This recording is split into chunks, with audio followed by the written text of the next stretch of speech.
And then we have Canada and Russia, rematch of the gold medal game last year. We're going to face them in the semifinals. You know, the number 1 and number 2 ranked teams in the world right now. I think they both look the most experienced, the most, you know, well-oiled teams coming in. Neither team has any weaknesses at all. I think maybe the one thing you could say about the States is maybe, you know, once you get down to the fourth line or so.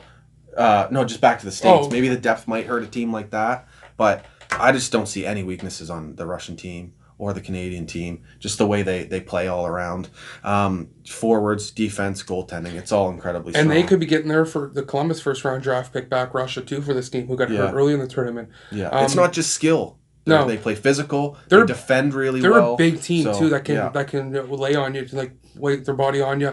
The thing, too, with the Russians that I think a lot of people kind of like, oh, they're kind of underwhelming, but they've been trying to, the year of the all tournament, is they've been trying to, Igor Larionov's trying to get them that, the old puck possession, possess the puck. Yeah. Like, possess the puck. So I think maybe they've had some games there. I think a lot of people were expecting to blow out Austria, blow out potentially Germany. They lost to Czechs.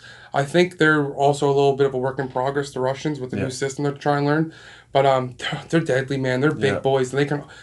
ever since I can remember, I don't know a Russian player that can't shoot a hockey puck. Yeah. Like, I don't know one Russian hockey player that cannot shoot a puck. Yeah. So, yeah, they're a very good team. Yeah, the loss of the Czechs was quite a surprise, but I mean, I feel like they've played a lot of really responsible hockey through this tournament, and you know, maybe if some of the skill could have broke through in that Czech game, that's how they, you know, would have finished that one off. But and you don't want to take away from what the Czechs did, but yeah, this Canada Russia final is going to be something else. And their top line is dynamite. The Russians, like, their top line is absolute dynamite. You get caught out there for a long shift or a bad change or whatnot, that could end up in the back of your net very, very quickly. Yeah. That's one thing the Canadians have to be very, very wary of. I'd love to see who they're going to match up against, because it's going to really be the first game where Canada, and I know they said Tenor doesn't like chasing matchups, but you got to think this is going to be the first game where Canada's actually going to have a deep pairing set up against that top line. Yeah, exactly. I'd like to see who it's going to be. Yeah, and they played each other in the exhibition as well, and it ended up being a 1-0 game with Drysdale getting the only goal, which was a really nice snipe there from the boards we talked about. And I watched it again today, and just the you hear that noise that it makes when it hits the... Yeah, I love that noise, man.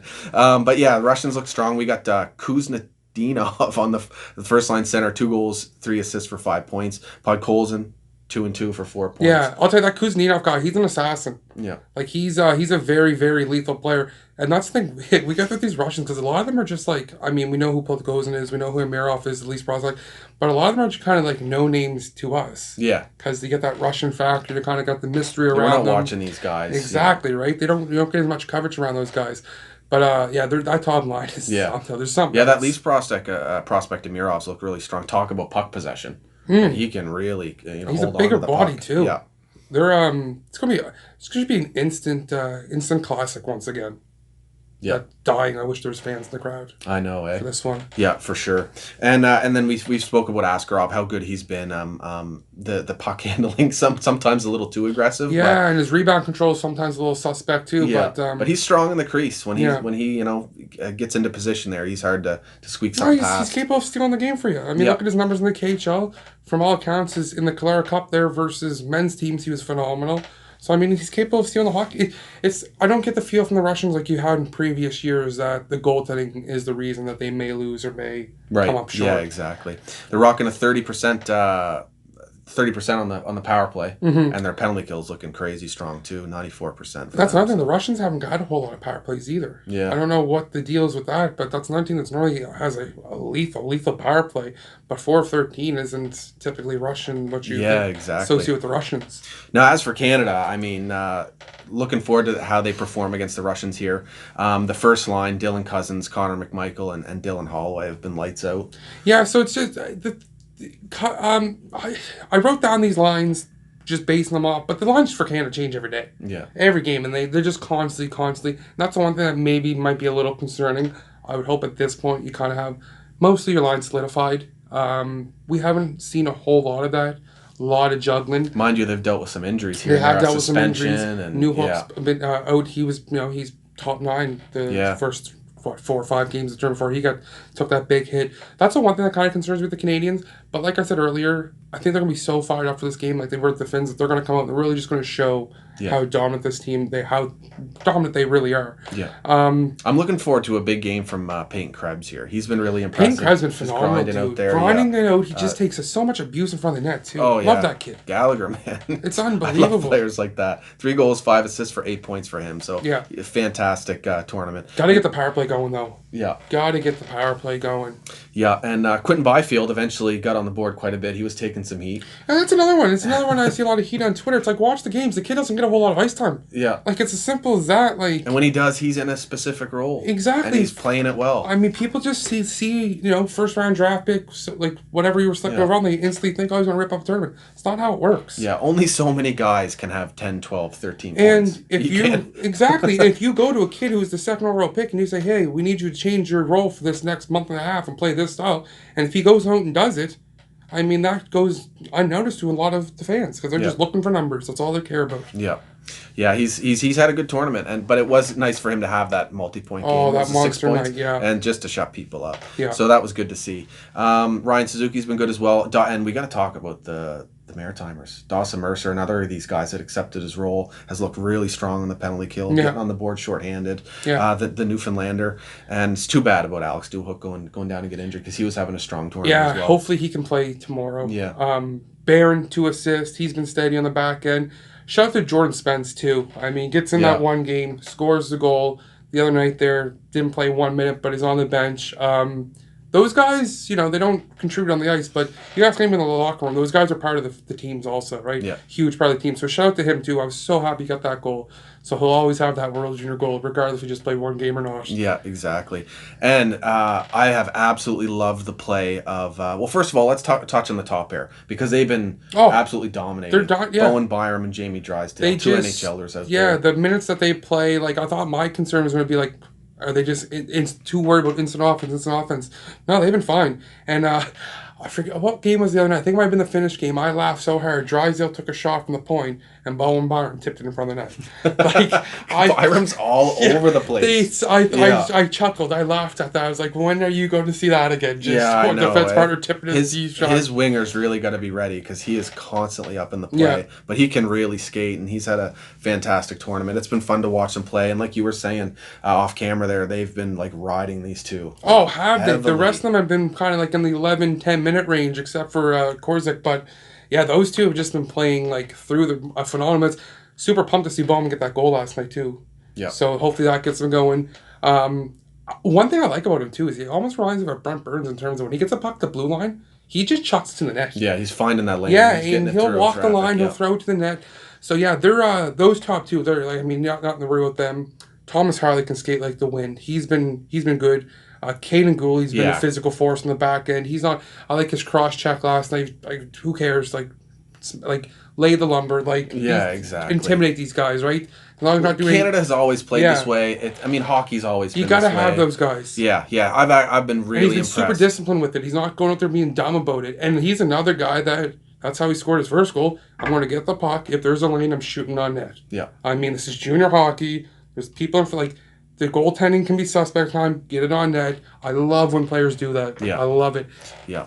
I've been really impressed by his performance for sure. Big body. He's aggressive. It's a somewhat dying breed now. It is. Or maybe not a dying breed, but some people want it to be a dying breed. I think you're 100% true. I think it is a dying breed. Yeah, and these types of players are so important to hockey teams, to championship hockey teams. 100%. So, yeah, I mean, it's great to have him in that depth role for Canada, and just seeing how aggressive he is out there. There's no time and space for him to be nice as a hockey player. No, and again, he's not pulling any punches. He's out there to do some damage in the corners, retrieve pucks, put guys down, and he crushed it. Buddy's goes flying into the corner, laying on the ice, hurt. I'm not even going to look at him. Just skate away from him.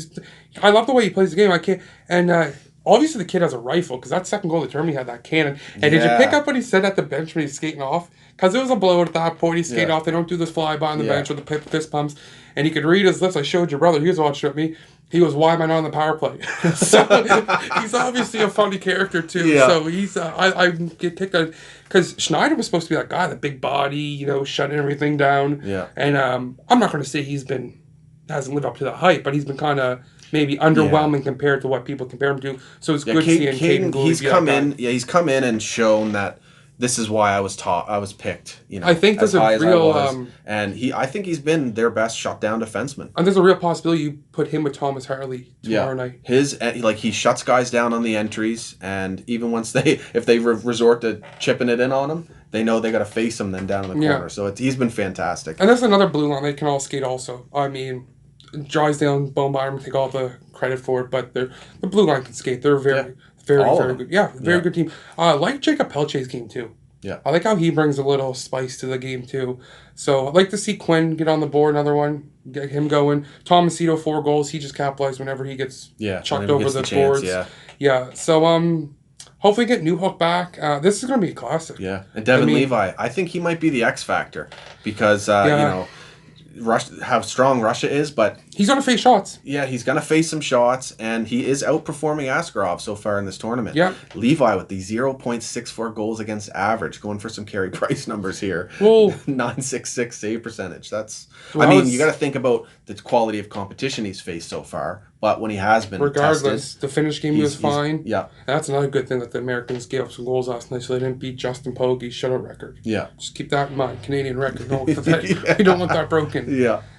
But that was I'm liking him a lot. And he did shut them out in only the a little exhibition. Fella too. So yeah, only a little fella. Yeah, but he's funny too in the interviews. Yes, his family too. See his family riding around the boat down in Florida or something. So yeah, I'm cheering for him. I liked what they did too, where Tenorti was just like, he's the guy we're just riding. Yeah, like I don't want to answer questions. I'm not gonna have like any kind of internal, maybe like, oh, who's our starting goalie? He's our guy. We're riding with him. And again, shout out to the scouting staff, because that could have easily been a storyline coming into this tournament, and they figured out a way for it not to be. Quick thing, that's 2 straight years that Canada's starting goalies had no previous experience with Team Canada at any level. Yeah. So that's another, like you're saying, the scouting is the goaltending. Jason LaBarbera, the goalie coach, unbelievable job. Unbelievable job. Yep. So Canada 5 for 16 on the power play, 31%, and their PK, decent, but it's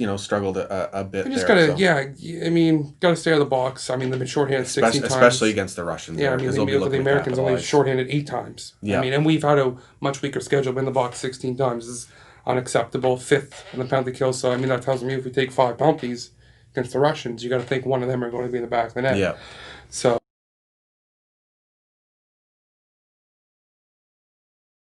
If you like that World Junior semifinal preview, check out a quick video of Coleman and I just reviewing the World Junior tournament in general. Lots of good discussion. And if you want some more talk from Tyler and I, we actually did a video in depth on the upcoming NHL Canadian division. So I think it's great content that you guys will really enjoy. All the links you need are down in the description or showing up right here.